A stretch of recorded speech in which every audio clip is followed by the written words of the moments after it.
So my name is Syed. I'm one of the co-founders of Collegey. I think I've already introduced myself. My background is international education, international affairs.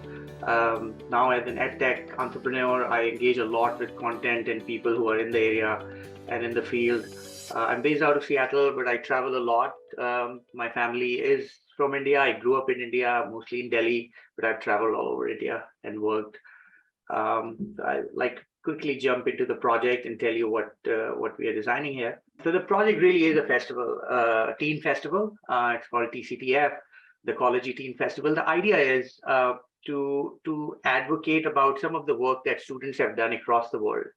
One of the things that I have noticed in my career in the last 10, 12 years is that students are often made to think that because they're in the period of studentship, they don't have to do very much. They have assignments to do and they've college to go to, and then then the life will start.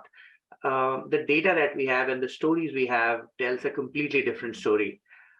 Students from all over the world in almost every country have done amazing things. They have done more work than some of the richest organizations. They have done more work than Supreme Courts and high courts. Certainly one incident in India, in the US, is that of a group called Freedom Riders. 13 students got together and they enforced a law that was passed by the Supreme Court of the United States. But Supreme Court said, we made the law, we passed it, but we don't know how to enforce it. We basically don't have the guts to do it. So we'll just let it be there, and it was being violated, and we let it being violated.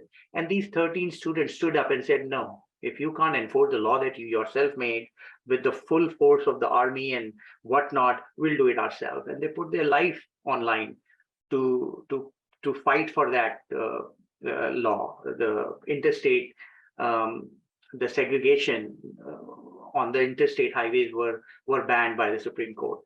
But some of the states in the southern America were basically, they didn't really care. They were still moving on with the segregation. So these 13 students. So the idea really is to showcase what students have done and how powerfully they have done it by organizing themselves, by reading, by coming together, by discussing, and they have changed the world that we live in. So much of what we have today in our world has come from the student action because they chose to stand up and do action. So the project intends to help youth think about their personal environments, articulate the impact they want to make in the world, and gain knowledge of student-led movement from over 10 countries. So what is happening in your environment? What can you do? And learn from the people who have already done it. Students like yourself. Can you go to the next slide?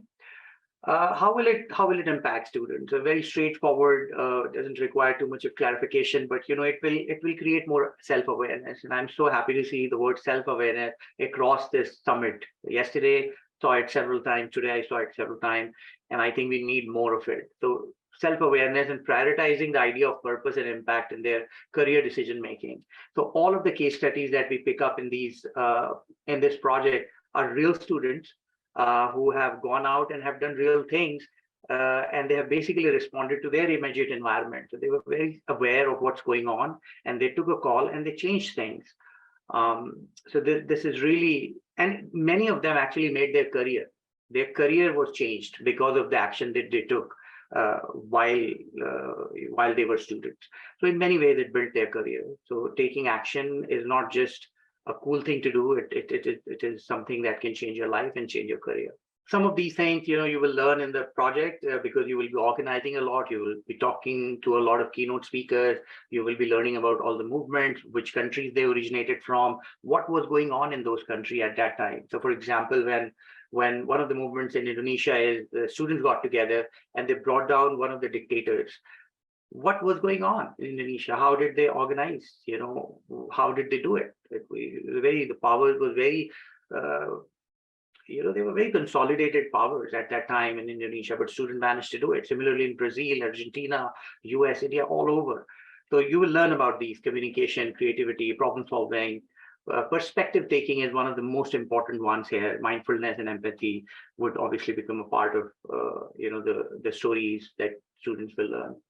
So these are some of the things. We'll start with two very specific case studies. One is the freedom rider that I mentioned earlier, but we'll also take another case study of a school teacher who went to the school the very next day when Martin Luther King was assassinated. And she did this experiment which changed the educational narratives in the US.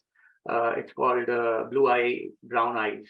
It's a fascinating. Jane Elliott was the name of the teacher.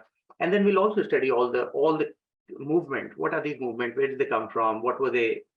What did they do really? And then we'll recruit students. Who will then bring speakers and keynote speakers, and we'll develop a variety of discussions around these social movements. In week 3, we'll basically develop the marketing collateral because it's a festival. It's a 2-day festival where students will come together and present these movements. They will bring people who are relevant, who can speak of these movements. So who are these people? Students will actually go out and recruit them, and we'll develop a promotion plan. We'll execute the plan using the collateral.